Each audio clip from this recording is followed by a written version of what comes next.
Welcome back in Live Now. I'm Austin Westfall. You're taking a live look at the White House, 10:24 in the nation's capital.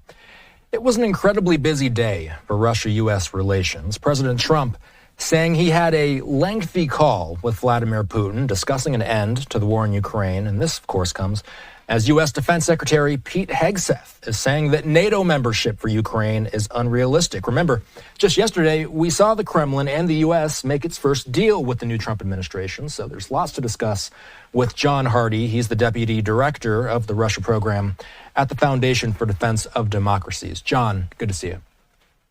Thanks for having me on.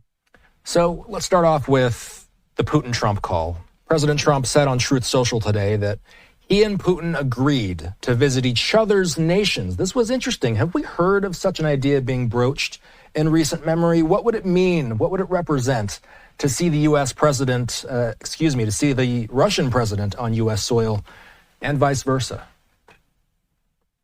Well, I think to say it would be remarkable is an understatement. I mean, effectively what that would mean is a normalization of relations between the two countries. And frankly, I think it's very unlikely that they either will visit, especially Putin, who is wanted under for war crimes internationally.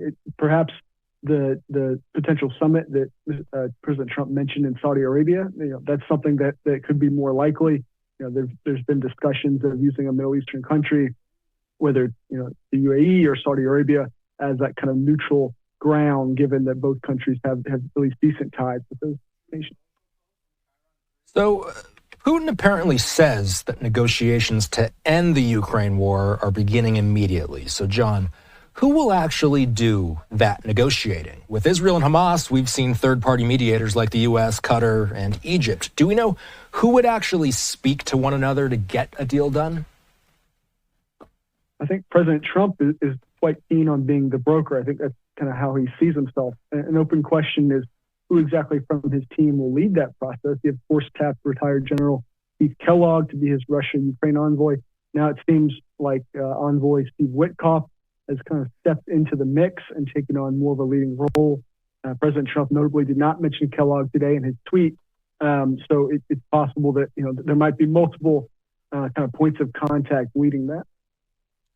Today, U.S. Defense Secretary Pete Hegseth said that NATO membership for Ukraine is unrealistic. He also suggested that Ukraine should abandon hopes of winning all its territory back from Russia.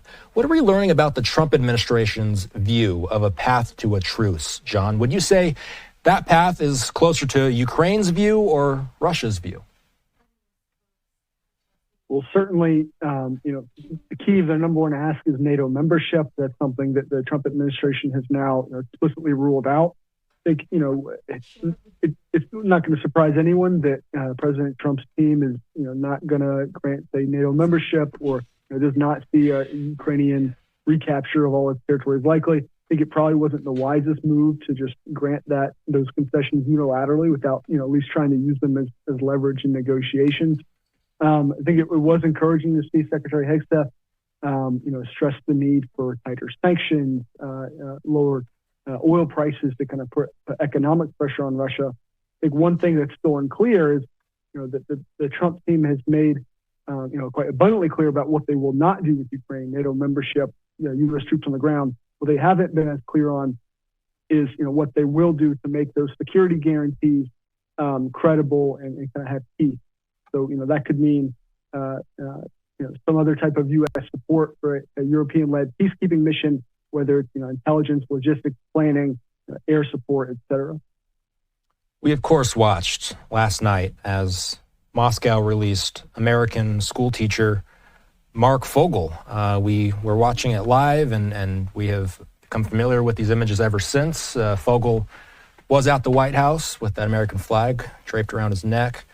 What we didn't know at the time is what we gave up in return for Fogel. We have more clarity on that today. The U.S. freed a Russian cybercrime boss from prison in return for him. We also learned today that another American hostage was released in Belarus. So that's 2 Americans released in 2 days, John. What was keeping these deals from being done before? What's changed that's allowed the Trump administration to get people home? First, I think it's delightful that these folks are returning home. They've been in prison for far too long. I think for the Russians, this is really, I guess you could say, a show of goodwill. That's the way the Trump administration characterized it. I'd sort of, if you want to put it more cynically, you could say Putin is trying to butter Trump up. I think I'd put it kind of in the same category as some of the recent statements Putin has made flattering President Trump. So I think, basically just trying to ease the path for negotiations toward what the Russians hope will be an outcome favorable to them. Yeah, so these deals for Fogel and the American in Belarus, who, by the way, the American in Belarus reports are indicating that they do not want to be identified. They want to remain anonymous, so we will not find out the identity of that person. But that person and Fogel, these are the first deals that the Kremlin is striking with the new Trump administration. My final question for you, John, is trust being built between the two countries? Is that what we're watching here? I think it's way too early to say that. I mean, the two sides, meaning Russia and Ukraine, are still way far apart on their war aims. And so, honestly, I think the most likely scenario is kind of an inconclusive deal, or maybe even no deal at all, and potentially leaving the door open for a third follow-on war. I think for the Trump team, what's really important now is to help Ukraine and the U.S. build leverage, which means economic pressure, and also helping Ukraine stabilize its line. It was great to see President Trump today say that U.S. aid will continue for as long as necessary to keep the Russians from overrunning the Ukrainians. I think stabilizing lines is really the prerequisite to getting the Russians to see they have to negotiate on decent terms. John Hardie is the Deputy Director of the Russia Program at the Foundation for the Defense of Democracies. Thanks, John. Thank you. All right, let's slide away for a quick break. Before we do that, though, we did get Trump's Full Truth Social post, the president saying, "I just had a lengthy and highly productive phone call with President Vladimir Putin of Russia. We discussed Ukraine, the Middle East, energy, artificial intelligence, the power of the dollar, and various other subjects. We both reflected on the great history of our nations and the fact that we fought so successfully together in World War II, remembering that Russia lost tens of millions of people, and we likewise lost so many. We each talked about the strengths of our respective nations and the great benefit that we will someday have in working together." Remains to be seen where exactly this story goes from here, but if there is any major developments, of course, we'll be keeping you posted all week long on Live Now from Fox, as we, at least from what Trump has said today, they hope that they can get some sort of deal in place very soon to bring the Russia-Ukraine fight to an end. That war now just about 3 years in progress.